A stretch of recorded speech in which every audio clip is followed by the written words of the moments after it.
कैसे हैं आप लोग। आज हम दिल्ली पुलिस कांस्टेबल की वैकेंसी जो आने वाली है उसके लिए जीएस का प्रैक्टिस सेट जो प्रीवियस ईयर 2020 में पेपर हुआ था उसका पहला प्रैक्टिस सेट देखेंगे। और ये आपको बता दें, ये किरण का एसएससी दिल्ली पुलिस कांस्टेबल में जो पेपर हुआ था 15/12/2020 को देख सकते हैं आप पहले शिफ्ट में, उसका पेपर है ये। तो हम लोग केवल जीएस का देखेंगे, करंट अफेयर छोड़ देंगे। करंट अफेयर का 7-8 क्वेश्चन है तो उसको छोड़ के हम लोग देखेंगे, ठीक है। तो पहला क्वेश्चन देखते हैं हम लोग। पहला क्वेश्चन क्या है,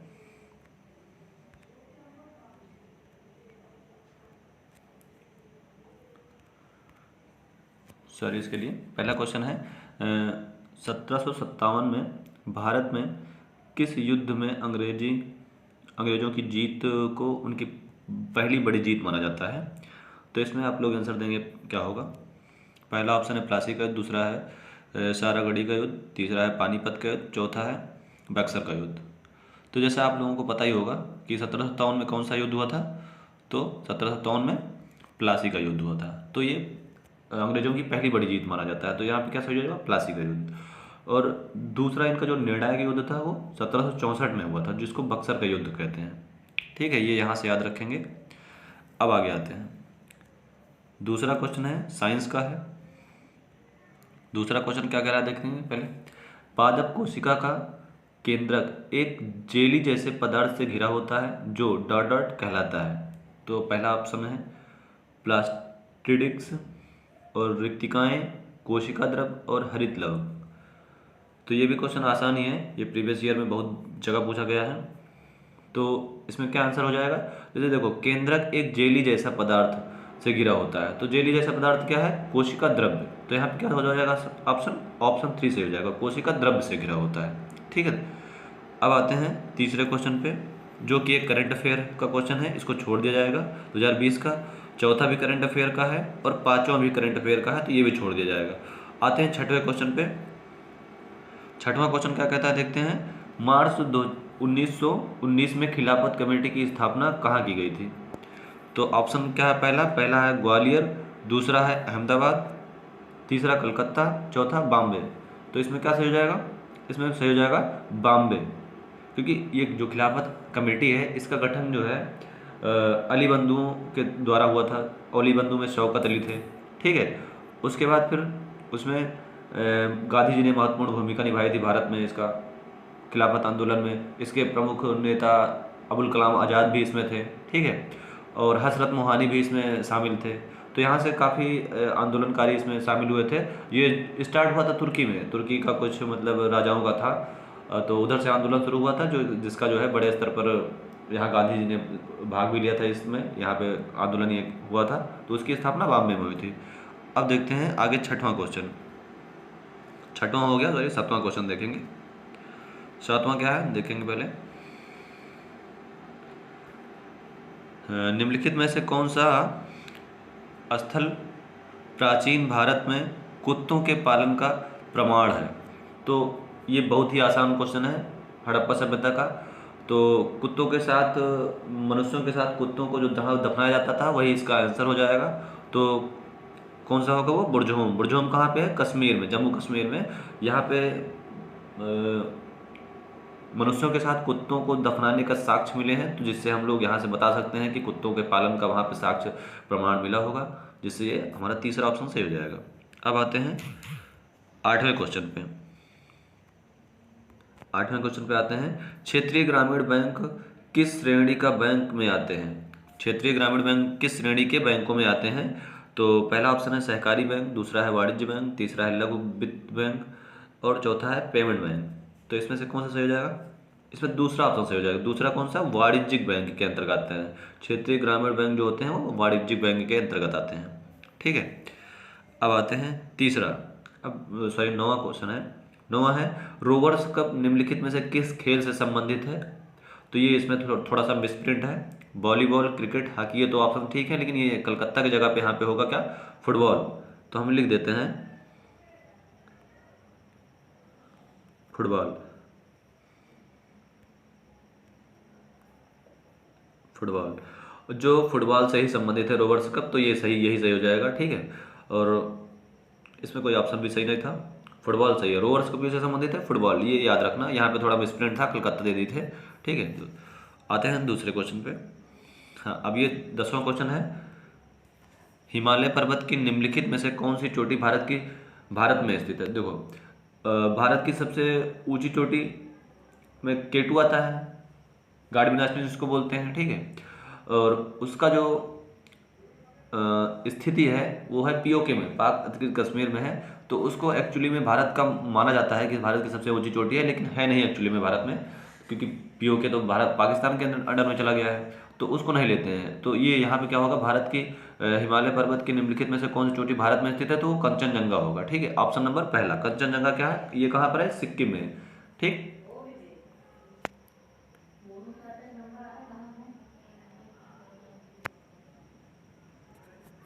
अब आते हैं 11वें नंबर क्वेश्चन पर। वैसे तो ये जो है करंट अफेयर का क्वेश्चन था, लेकिन फिर भी आसान था, जो लोगों ने मैच देखा होगा वो इसको बता सकते हैं आसानी से।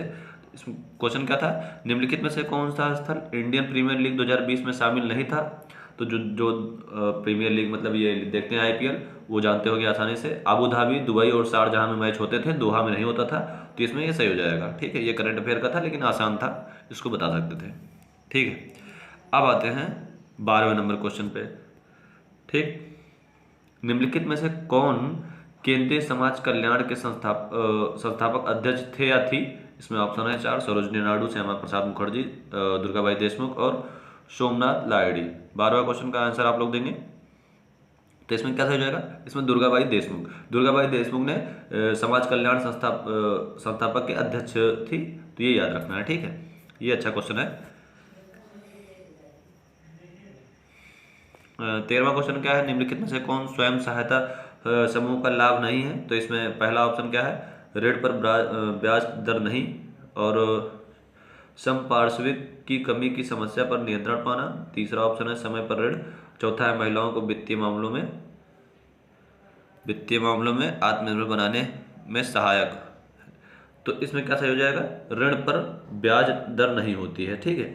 ये इसमें ऋण पर ब्याज दर नहीं होती है। ये कौन सा है, स्वयं सहायता समूह, ये महिलाओं के लिए जो समूह चलाए जाते हैं गाँवों में, वो वाले हैं। तो इसमें ऋण पर ब्याज दर ज़्यादा नहीं होती है, ठीक है, या नहीं भी होती है, एकदम ना के बराबर।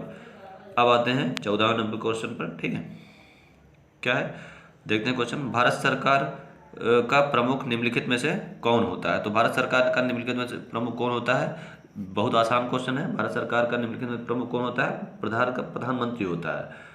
और सभी सेनाओं का प्रमुख कौन होता है, तो वो राष्ट्रपति होता है। लेकिन ये निम्नलिखित, अब इसमें से क्या है, भारत सरकार का प्रमुख कौन, क्योंकि ज़्यादातर काम प्रधानमंत्री ही देखता है, तो ये भारत का प्रधानमंत्री इसमें सही हो जाएगा। अब आगे आते हैं, आगे क्वेश्चन है 15 नंबर, ठीक है। अब ये क्वेश्चन है, हरियाणा में न्याय के लिए संघर्ष न्याय युद्ध नामक आंदोलन का नेतृत्व किया था। अब ये नया क्वेश्चन है, वैसे तो ये छोड़ने वाला क्वेश्चन है पेपर में, लेकिन अगर किसी को पता है तो लगा सकता है। वैसे हम इसको बता सकते हैं, इसमें क्या होगा, तो इसमें दूसरा सही होगा, चौधरी देवी लाल, ये इसमें दूसरा सही हो जाएगा, ठीक है।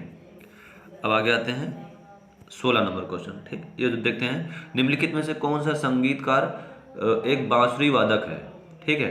तो बहुत ही आसान क्वेश्चन है, लेकिन इसमें लड़के कंफ्यूज होते हैं, तो ये गलत कर देते हैं, ठीक।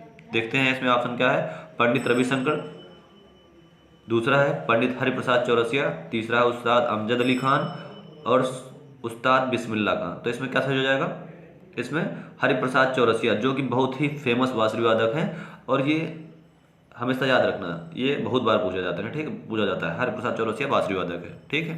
आगे आते हैं क्वेश्चन नंबर 17, निम्नलिखित में से कौन सा कारक मृदा निम्नीकरण का कारण बनता है। अब मृदा निम्नीकरण का मतलब क्या होता है, मृदा को जो काट छाट जिसे होता है, वो मृदा का निम्नीकरण कहते हैं, ठीक है।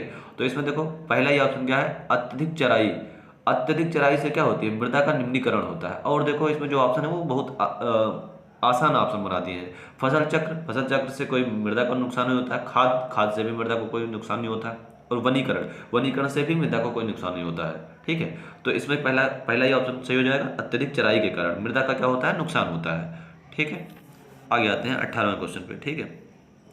18वां क्वेश्चन क्या कह रहा है, देखो सॉरी, 18वां क्वेश्चन है, किसी अर्थव्यवस्था के आकार का अनुमान लगाने के लिए निम्नलिखित में से किसका उपयोग किया जाता है? तो किसी अर्थव्यवस्था का आकार जानने के लिए, वो कितना बड़ा अर्थव्यवस्था, उस देश की कितनी बड़ी अर्थव्यवस्था है, या कहीं का भी है, देश का या किसी घर का, किसी का, तो उसके लिए क्या होता है? उसके लिए जो ऑप्शन लास्ट वाला है, सकल घरेलू उत्पाद, जिसको बोलते हैं जीडीपी, ठीक है, ग्रॉस डोमेस्टिक प्रोडक्ट, जीडीपी। किसी भी देश का जीडीपी से पता चलता है उसकी अर्थव्यवस्था कैसी है, तो जीडीपी से ये सही हो जाएगा। तो सकल घरेलू, ये कौन सा होगा? सकल घरेलू उत्पाद, जीडीपी, ठीक है, ये सही हो जाएगा इसमें, चौथा ऑप्शन। ठीक, आते हैं 19वें नंबर पर। भारत का केंद्रीय बजट अगले वित्तीय वर्ष के लिए तैयार किया जाता है, जो डॉट डॉट होता है। तो ये बहुत ही आसान क्वेश्चन है। वित्तीय वर्ष भारत का कब से कब तक होता है? तो 1 अप्रैल से 31 मार्च तक होता है। ये पहले ही ऑप्शन सही हो जाएगा। ठीक है, अब आते हैं नेक्स्ट क्वेश्चन पे, देखते हैं कौन सा है। 20वां क्वेश्चन देखा जाए, जो कि एक करंट अफेयर से है, तो इसको छोड़ दिया जाएगा। करंट अफेयर क्वेश्चन नहीं देखा जाएगा। ठीक है, ये संयुक्त राष्ट्र में भारत का राजदूत कौन नियुक्त हुआ था, तो इसको छोड़ देंगे ये। लेकिन इस तरह का क्वेश्चन अगर कोई नियुक्ति होती है तो वो आपकी पढ़ के जाना है। ठीक है, पेपर मान लो अभी तो सितंबर में इसका नोटिफिकेशन ही आएगा, तो अक्टूबर नवंबर दिसंबर तक पेपर होंगे। तो ये मतलब पूरा 2022-23 का करंट अफेयर तो जरूरी है ही, तो 2023 का करंट अफेयर जरूरी है, तो इसको देख के जाना है। ठीक है, और 21वें नंबर क्वेश्चन पे आते हैं। संविधान में किसी भी संशोधन के लिए संसद द्वारा कितने बहुमत की आवश्यकता होती है? तो संविधान में संशोधन के लिए जो बहुत ही इम्पोर्टेंट ये बहुमत वाला होता है, तो 2/3 बहुमत से अधिकतर काम होते हैं संविधान में। ठीक है, तो 2/3 बहुमत इसको लगा सकते हैं आसानी से, इसमें कोई दिक्कत नहीं है। ठीक, आते हैं नेक्स्ट क्वेश्चन पे। निम्नलिखित में से कौन सी गंगा की सहायक नदी नहीं है? ये भी आसान क्वेश्चन है। अब देखो इसमें क्या है, निम्नलिखित में से कौन सी गंगा की एक सहायक नदी नहीं है? तो पहला ऑप्शन कोसी, दूसरा है गंडक, और तीसरा अलकनंदा, चौथा है चंबल। तो कोसी भी जो है गंगा की सहायक नदी होती है। गंडक जो है ये गंगा के बाएं साइड से गंगा में मिलती है, ऊपर साइड से। ठीक है, बाएं मतलब ऊपर साइड से। ठीक है, और अलकनंदा भी इसकी सहायक नदी होती है ये, जबकि उत्तराखंड में ही मिल जाती है अलकनंदा। ठीक है, अब चंबल क्या है? चंबल लेकिन नहीं है। चंबल किसकी सहायक नदी होती है? चंबल ये किसकी सहायक नदी है? चंबल यमुना की सहायक नदी है। ठीक है, यमुना में चंबल मिलती है। यमुना देखो गंगा से नीचे से साइड से होकर आती है, और उसके बाद फिर इसमें चंबल नीचे से दक्षिण से उत्तर साइड में जाके मिलती है। ये राजस्थान से होते हुए जाती है। ठीक है, ये बीहड़ का निर्माण करती है राजस्थान में। और जो एमपी में बीहड़ बनता है ना, सबसे बड़ा बीहड़ वाला, वो चंबल वाला ही, चंबल का डाकू सुने होंगे, वो बीहड़ यही चंबल नदी निर्माण करती है। ठीक है, आगे आते हैं 23 नंबर क्वेश्चन। 23 नंबर क्या कह रहा है? जायद मौसम के दौरान कौन सी फसल उगाई जाती है? अब देखो ये भी बहुत आसान क्वेश्चन है। जायद मौसम में जो गर्मियों के टाइम में जो खीरा, काकड़, और उसके बाद जो भी आता है तरबूजा, खरबूजा, ये सब क्या है? जायद की फसलें हैं। तो ये खीरा इसमें सही हो जाएगा। ठीक है, आसान है। अब आते हैं प्रधानमंत्री 24 नंबर क्वेश्चन पे। प्रधानमंत्री कल्याण योजना किस वर्ष आरंभ किया गया था? तो प्रधानमंत्री कल्याण योजना ये तुक्का भी लगा सकते हैं इसमें, दो ऑप्शन में दिक्कत होती है, 2014 2016 में। ठीक है, तो वैसे आपको बता दें 2016 में आया था ये। मोदी जी ही काफ़ी योजनाएं शुरुआत किए थे, उसी में से एक है। तो 2014 2016 में हुआ था, तो उसमें 2016 सही है इसमें। ठीक है, और आते हैं अवध। 25वां नंबर क्वेश्चन क्या है? अवध के सहायक गठबंधन किस वर्ष में हटाया गया था? अवध से सहायक गठबंधन किस वर्ष में हटाया गया था? ये भी क्वेश्चन बढ़िया क्वेश्चन है। तो इसमें 1856 में हटाया गया था। ठीक, ये 1856 में हटाया गया था। ठीक है, अवध से सहायक गठबंधन किस वर्ष हटाया गया था? 1856 में हटाया गया था। ठीक, अब आते हैं 26वें नंबर प्रश्न पर आते हैं। खाद्य श्रृंखला में प्राथमिक उपभोक्ता निम्नलिखित में से कौन सा होता है? तो ये भी बहुत आसान क्वेश्चन है। इसको आप प्राथमिक, द्वितीयक, तृतीयक और चतुर्थक जितने भी उत्पादकता वाले होते हैं इसमें, ये सब उपभोक्ता, ये सब याद कर सकते हैं। तो इसमें कौन सा आसानी से बता सकते हैं? जो अपना भोजन प्राथमिक उत्पादक कौन से आते हैं? जो घास फूस से अपना भोजन प्राप्त करते हैं। तो घास फूस से इसमें ऑप्शन कौन सा है? केवल टिड्डी ही है, जो टिड्डी से ही हो जाएगा। तो उल्लू भी जो है दूसरों से प्राप्त करते हैं, बाघ भी, सांप भी, ये सब दूसरों से ही प्राप्त करते हैं। ठीक है, तो ये सब द्वितीय में चले जाएंगे, प्राथमिक में टिड्डा आ जाएगा। ठीक, अब आते हैं 27 नंबर पे। ठीक, अब निम्नलिखित में से कौन सा नवपाषाण काल स्थल है। नवपाषाण काल स्थल कौन सा है इसमें? पहला है कोल्डीवा, दूसरा है हंसी, तीसरा है अदिच नालूर और चौथा क्या है? भीमबेटका। तो इसमें देखो पहला ऑप्शन क्या है? कोल्डीवा। कोल्डीवा कहाँ पर है? कोल्डीवा यूपी के इलाहाबाद के आसपास, जहाँ से अभी प्राचीनतम चावल के साक्ष्य मिले हैं, कोल्डीवा। और कोल्डीवा ही क्या है? नवपाषाण कालीन क्या है? स्थल है। तो इसमें कौन सा सही हो जाएगा? पहला सही हो जाएगा। भीमबेटका भी है, लेकिन भीमबेटका प्राचीन में था, पहले था। नवपाषाण काल कौन सा है? कोल्डीवा है। ठीक है, अब आते हैं 28 नंबर पे। ये नया प्रश्न देखने को मिला हमें अभी तक। निम्नलिखित में से कौन सा एक लोक संगीत में उपकरण है जिसे पंजाब में भांगड़ा के दौरान बजाया जाता है? तो ये थोड़ा अजीब क्वेश्चन लगा हमें। तो इसमें क्या क्या हो जाएगा? पहला ऑप्शन क्या है? संबल, दूसरा है तुम्बी, तीसरा है सारिंडा, चौथा है चिकारा। तो इसमें दूसरा ऑप्शन सही हो जाएगा तुम्बी। तुम्बी जो है भांगड़ा के, पंजाब में भांगड़ा के दौरान बजाया जाता है। ठीक है, ये यहाँ से याद रख सकते हैं, वैसे भी आसान है, ये याद हो जाएगा एक ही बार में। अब आते हैं अगले क्वेश्चन पे, 29 पे। भारतीय शास्त्रीय नृत्य में कितने रस होते हैं? तो ये भी थोड़ा सा नया ही क्वेश्चन है। ये दिल्ली पुलिस में ये पहली बार हमको मिला देखने को। भारतीय शास्त्रीय नृत्य में कितने रस होते हैं? तो पहला ऑप्शन 9 रस, दूसरा है 7, तीसरा है 5 और 3। तो इसमें कौन सा सही हो जाएगा? 29 में 9 सही हो जाएगा। ठीक है, ये पहला ही सही हो जाएगा, इसमें 9 रस होते हैं। ठीक है, भारतीय शास्त्रीय नृत्य कितने हैं? 8 शास्त्रीय नृत्य हैं, और 9 रस कितने हैं? 9 रस हैं। ठीक है, अब आते हैं दूसरे पे। हिंदू उत्तराधिकार संशोधन अधिनियम किस वर्ष लागू हुआ था? 30वां क्वेश्चन। हिंदू उत्तराधिकार संशोधन अधिनियम किस वर्ष लागू हुआ था? तो ये 2005 में लागू हुआ था। ठीक है, 2005 में, इसको भी याद रख सकते हैं। आगे आते हैं, एक पुस्तक है, ये किसकी पुस्तक है ये देखना है। क्रिकेट द्रोण नामक पुस्तक इनमें से किस कोच पर आधारित है? तो क्रिकेट द्रोण पुस्तक किस पर आधारित है? पहला है सुनील गावस्कर, दूसरा है कपिल देव, तीसरा है दिलीप वेंगसरकर, चौथा है वासुदेव जगन्नाथ।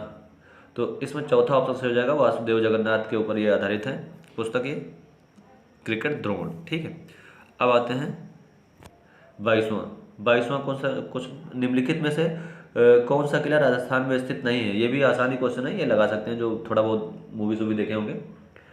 पहला क्या है? गुगोर किला, दूसरा है खेजड़ला किला, और तीसरा है चुनार किला, चौथा है भटनेर किला। तो चुनार किला के बारे में सब लोग सुने होंगे, जो कि एमपी और यूपी के बॉर्डर पे पड़ता है। ये मिर्ज़ापुर के आसपास चुनार पड़ता है। तो चुनार का किला मिर्ज़ापुर उत्तर प्रदेश के आसपास है। तो ये सही हो जाएगा इसमें, मतलब ये राजस्थान में नहीं है। ठीक है, आगे आते हैं क्वेश्चन नंबर 23। ये भी आसानी क्वेश्चन है। 1191 में अफगान शासक सुल्तान मोहम्मद गोरी को किसने हराया था? लेकिन 1192 में दूसरी बार वो हार गया था। तो इसमें कौन सा सही हो जाएगा? ऑप्शन नंबर 3, पृथ्वीराज तृतीय। पृथ्वीराज तृतीय क्या थे? मोहम्मद गोरी से पहले 1191 में हराते हैं, दूसरी बार फिर 92 में खुद ही हार जाते हैं। ठीक है, अब आते हैं 34वें नंबर क्वेश्चन पे। असम में मध्यम जनसंख्या घनत्व के लिए कौन सा कारक उत्तरदायी नहीं है? तो इसके लिए पहला ऑप्शन क्या है? प्रचुर मात्रा में वर्षा, पर्वतीय क्षेत्र, कम उर्वरक भूमि, चट्टानी क्षेत्र। अब देखो इसमें क्या है कि दूसरा ऑप्शन जो पर्वतीय क्षेत्र कम जनसंख्या घनत्व का कारण बनता है, और कम उर्वरक भूमि भी कम जनसंख्या घनत्व का कारण बनती है, और चट्टानी क्षेत्र भी बनता है। और इसमें पहला जो ऑप्शन है प्रचुर मात्रा में वर्षा, ये कोई जो है एक प्रमुख कारण नहीं है। तो इसको हम क्या कर सकते हैं? स्किप कर सकते हैं, इसको यहाँ से हटा सकते हैं। तो ये मेन क्या है इसमें? यही सही हो जाएगा, प्रचुर मात्रा में वर्षा ये असम में मध्यम जनसंख्या घनत्व का कोई कारण नहीं है। ठीक है, तो आते हैं 35वें नंबर क्वेश्चन पे। ये भी आसानी क्वेश्चन है, बहुत आसान क्वेश्चन है। निम्नलिखित में से कौन सा मीठे पानी का स्रोत नहीं है? तो इसमें तीसरा से हो जाएगा महासागर। महासागर क्या है? वो लवणीय जल होता है उसमें, तो ये मीठे जल का नहीं होता, इसमें हमेशा लवणीय जल होगा। ठीक है, अब आते हैं, ये थोड़ा सा बढ़िया क्वेश्चन है। शिशु मृत्यु दर को इस प्रकार वर्णित किया जा सकता है। पहला ऑप्शन क्या है? हर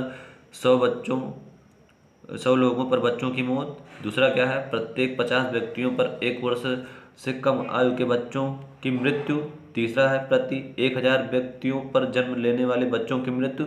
चौथा है प्रत्येक 50 व्यक्तियों पर 2 वर्ष से कम आयु के बच्चों की मृत्यु।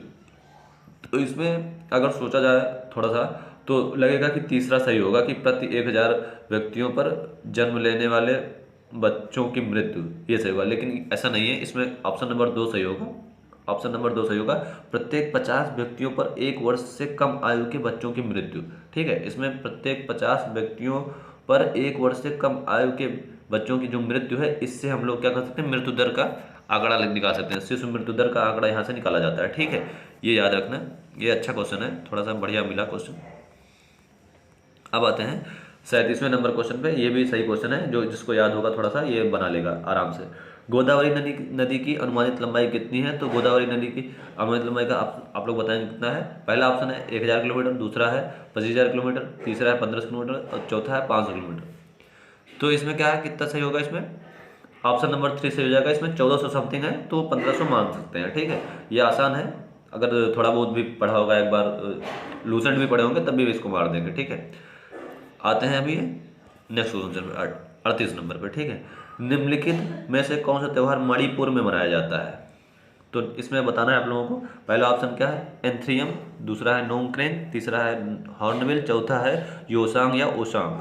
तो देखो, ये भी इसको जीएस में क्या होता है ना, पहले एलिमिनेट करने का, ऑप्शन एलिमिनेट करने का तरीका तुमको पता होना चाहिए, कौन सा कहाँ का है, और ये तो कभी नहीं हो सकता। ठीक है, जैसे देखो, अब ये हार्नबिल त्यौहार नागालैंड में मनाया जाता है, ये सबको पता होगा। तो इसको हम लोग क्या कर सकते हैं, ये कभी नहीं होगा। ठीक, और नोंगक्रेक कहाँ का है? मेघालय का, ये भी कभी नहीं होगा। बचा 2 ऑप्शन, एंथ्रियम और योसांग। तो यहाँ पे 50-50 वाला तुक्का भी लगा सकते हैं वैसे, लेकिन ये अगर जिसको पता होगा वो लगाएगा सही। तो इसमें कौन सा सही हो जाएगा? इसमें योसांग और ओसांग। वैसे नाम से भी इसमें लग रहा है कि ये पूर्वोत्तर भारत का होगा, तो ये लगा सकते हैं आसानी से। तो योसांग या ओसांग कहाँ का है? मणिपुर का है। ठीक है, ये याद रखेंगे। अब आते हैं 45वें नंबर पर। निम्नलिखित में से कौन सा सरकार की समवर्ती सूची के अंतर्गत नहीं आता है? अब देखो, समवर्ती सूची के अंतर्गत कौन सा नहीं आता है, बात करना है इसमें। तो पहला क्या है? वन है, वन और शिक्षा। अब इसको अगर तुम लोगों को याद होगा, तो वन और शिक्षा को हम लोग क्या किए थे, इसको राज्य सूची से निकालकर समवर्ती सूची में डाला गया था। अगर थोड़ा सा भी ध्यान होगा तो इसमें लगा ले जाएंगे। उस टाइम उसमें 5 चीज़ें निकाली गई थी राज्य सूची से समवर्ती सूची में डालने के लिए। तो वन और शिक्षा था, मापतौल था, ये सब निकाला गया था। और सिंचाई जो है, ये हमेशा से राज्य सूची का, समवर्ती सूची के अंतर्गत नहीं आता है। ठीक है, ये राज्य सूची के अंतर्गत आता है। ठीक, तो ये क्या होगा? सही हो जाएगा फिर। सिंचाई, भूमि, ये सब क्या है? ये सब राज्य सूची के अंतर्गत है। पुलिस, ये सब क्या है? राज्य सूची का भाग है। ठीक है, तो ये भी सही हो जाएगा। 40वां देखते हैं। निम्नलिखित अधिक तापमान के लिए सोलर कुकर में सूर्य की किरणों को केंद्रित करने हेतु निम्नलिखित में से किसका उपयोग किया जाता है? ठीक है, आप लोग बताएंगे। इसमें पहला है उत्तल लेंस, दूसरा है उत्तल लेंस, तीसरा है प्रिज्म, चौथा है दर्पण। ये थोड़ा सा लगेगा कि हाँ ये होगा, लेकिन इसमें तो कुछ अजीब ही है। उत्तल लेंस देखो, लग तो रहा है इसमें कि या कोई लेंस का काम होगा जो केंद्रित करेगा किरण को, लेकिन ऐसा नहीं है। इसमें सही होगा क्या? दर्पण। दर्पण से क्या है, उपयोग करते हैं उसको सूर्य की किरणों को केंद्रित करने के लिए सोलर कुकर पर। ठीक है, तो इसमें क्या सही हो जाएगा? दर्पण। ठीक, अब आते हैं 41वें नंबर क्वेश्चन पे। ये भी बहुत जबरदस्त क्वेश्चन है। ठीक है, वैष्णव कवि सिद्धेंद्र योगी किस शास्त्रीय नृत्य की रचना की थी? तो पहला ऑप्शन क्या है? कुचिपुड़ी, दूसरा है भरतनाट्यम, तीसरा है कथक, चौथा है मोहिनीअट्टम। अब देखो, इसमें से जो हमारे जीडी में क्वेश्चन पूछा गया था, मोहिनीअट्टम में पूछा था, मोहिनीअट्टम का उद्धारक कौन है? तो मोहिनीअट्टम का उद्धारक है कलाकुट्टी कोई अम्मा करके है। ठीक है, कलाकुट्टी अम्मा। तो वो तो है नहीं इसमें। सिद्धार्थ कवि योगी, सिद्धेंद्र योगी बोले हैं, तो मोहिनीअट्टम ये खत्म हो जाएगा, क्योंकि उसमें कलाकुट्टी अम्मा है। कलाकुट्टी कल्याणी अम्मा उनका पूरा नाम है। ठीक है, तो मोहिनीअट्टम का कलाकुट्टी कल्याणी अम्मा हो जाएंगी, तो ये तो होगा नहीं। कथक का भी सबको पता होता है, बिरजू महाराज है, पंडित बिरजू महाराज, ये भी नहीं होगा। और भरतनाट्यम में कोई महिला है। ठीक है, वो हमको भी ध्यान नहीं है भरतनाट्यम में कौन है, लेकिन है कोई महिला ही। तो इसमें कौन सा सही हो जाएगा? इसमें पहला सही हो जाएगा, कुचिपुड़ी। ठीक है, इसी तरह ऑप्शन को एलिमिनेट किया जाता है। इस तरह अगर आप ऑप्शन को एलिमिनेट करेंगे तो जो क्वेश्चन आपको नहीं पता रहता है वो भी सही होगा। ठीक है, तो आते हैं नेक्स्ट क्वेश्चन पे। देखो, संसद के समक्ष भारत का वार्षिक बजट कौन प्रस्तुत करता है? संसद के समक्ष भारत का वार्षिक बजट कौन प्रस्तुत करता है? तो ये भी बहुत आसान क्वेश्चन है, वेरी इजी। वित्त मंत्री करते हैं। ठीक है, इसके अलावा कोई नहीं करेगा। अब आगे आते हैं, कौन सा क्वेश्चन है? ए सॉन्ग ऑफ इंडिया पुस्तक किसने लिखी है? तो ये भी थोड़ा सा है अच्छा क्वेश्चन, वैसे इसको तुक्का भी मार सकते हैं। एक ए सॉन्ग ऑफ इंडिया किस पुस्तक किसने लिखी है? आनंद बसु, स्टीफन किंग, रामचंद्र गुहा। देखो रामचंद्र गुहा जो है वो महात्मा गांधी से संबंधित या क्रिकेट से संबंधित को लिखते हैं, तो ये तो पहले नहीं होंगे। और तीनों ऑप्शन में सबसे बेटर जो ऑप्शन लगता है वो है रस्किन बॉन्ड, क्योंकि हम इनकी किस पुस्तकें अधिकतर सुनते रहते हैं, ये भारत के बारे में बहुत लिखते हैं, ठीक है। ए सॉन्ग टू इंडिया ऐसे मतलब इनका है, तो ये रस्किन बॉन्ड की पुस्तक हो जाएगी, ठीक है। और आते हैं 44वें क्वेश्चन पे। ये थोड़ा सा नया क्वेश्चन है। इसमें भारत सरकार कितनी रबी फसलों के लिए न्यूनतम समर्थन मूल्य की घोषणा करती है? भारत सरकार कितने रबी फसलों के लिए न्यूनतम एमएसपी मतलब न्यूनतम समर्थन मूल्य की घोषणा करती है? 44 में कितना सही हो जाएगा आप लोग बताएंगे? इसमें चौथा सही हो जाएगा 6, ठीक है। इसमें क्या है? 6 फसलों रबी फसलों के लिए जो है एमएसपी भारत सरकार जारी करती है। ये थोड़ा सा नया क्वेश्चन था, लेकिन याद रख सकते हैं, ये याद भी रहेगा अब, ठीक है। आगे आते हैं, ये भी अच्छा क्वेश्चन है। क्या है? 1651 में किस नदी के किनारे इंग्लैंड की पहली फैक्ट्री स्थापित की गई थी? ठीक है, इसको भी एलिमिनेट कर सकते हैं। देखो कैसे करेंगे। देखो पहला क्या है? दामोदर। अब दामोदर क्या होता है? वो किसी तट के आसपास नहीं है। दामोदर एक मतलब क्या है ना, स्थान के अंदर है भारत में, ठीक। जो हुगली की सहायक नदी है दामोदर, और ये एक स्थान के अंदर है, मतलब इसमें इसके कोई तट नहीं है, इसमें सागरी कोई तट नहीं है, तो यहाँ से व्यापार थोड़ी ना कर पाएंगे। इंग्लैंड के जो अंग्रेज थे यहाँ पे, तो ये कोई व्यापार तो कर नहीं पाएंगे। भागीरथी कहाँ है? भागीरथी उत्तराखंड के आसपास ही है, गंगा की सहायक नदी, तो यहाँ से भी कोई व्यापार नहीं हो पाएगा इंग्लैंड से, ठीक है। तीस्ता भी नहीं हो पाएगा, क्योंकि ये तीस्ता नेपाल के साइड से आती है, ठीक है, ये भी नहीं होगा। तो बचा कौन सा? हुगली के पास अपना एक व्यापारिक तट है, तो यही सही हो जाएगा, हुगली। यहाँ से हम लोग जो है क्या कहते हैं, दक्षिण अफ्रीका होते हुए पहले जाते थे इंग्लैंड, लेकिन फिर उसके बाद सुएज नहर जब से बनी, सुएज नहर से होते हुए फिर सीधा भूमध्य सागर से इंग्लैंड पहुंच गए, ठीक है। तो ये भी सही है। अब आते हैं नेक्स्ट क्वेश्चन पे। 5 क्वेश्चन और बचे हैं। आप लोग कमेंट में जरूर बताइएगा कि आपका कितना सही हुआ। 46वां नंबर क्वेश्चन कौन सा है? निम्नलिखित में से कौन कला के क्षेत्र से जुड़ा है? ये भी थोड़ा सा अजीब क्वेश्चन है, ये सब छोड़ने वाले क्वेश्चन है पेपर में, लेकिन अगर किसी को पता है तो वो जरूर कमेंट कर सकता है। निम्नलिखित में से कौन कला के क्षेत्र से जुड़ा हुआ है? 46वां नंबर आप लोग बताएंगे। तो इसमें कौन सा हो? मनोहर देवदास, ये कला के क्षेत्र से जुड़े हुए हैं, ठीक है। अब आते हैं 47वें पे। 47वें में क्या है?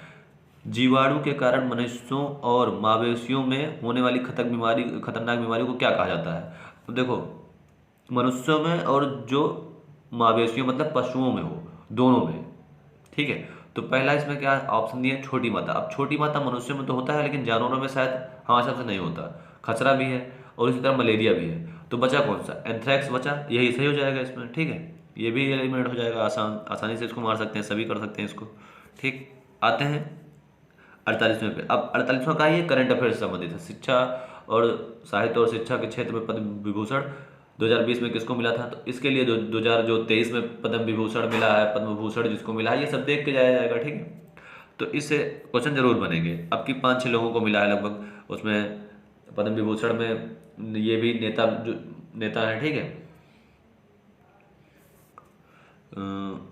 अब आते हैं नेक्स्ट क्वेश्चन पे 49 नंबर पे, ठीक। बस 2 क्वेश्चन और बचा है, सेकंड लास्ट है। दंतदुर्ग किस वंश के संस्थापक हैं? ये भी बहुत आसान क्वेश्चन है। दंतदुर्ग किस वंश के संस्थापक है? तो राष्ट्रकूट वंश के संस्थापक है दंतदुर्ग, ठीक। अब आते हैं नेक्स्ट क्वेश्चन पे 50वां, जो कि आज का अंतिम क्वेश्चन है। तंतुओं से धागा बनाने की प्रक्रिया डॉट क्या कहलाती है? तंतुओं से जो धागा बनाया जाता है उसको क्या कहते हैं? तो उसको क्या कहते हैं? कताई कहते हैं, ठीक है, उसको कताई कहते हैं। तो अब आज का पहला सेट समाप्त हुआ दोस्तों, आज यहीं तक रखते हैं। आप लोग अगर दिल्ली पुलिस कांस्टेबल की तैयारी करना चाहते हैं जीएस के लिए, तो यहाँ से सब्सक्राइब और शेयर भी कर सकते हैं। वैसे हम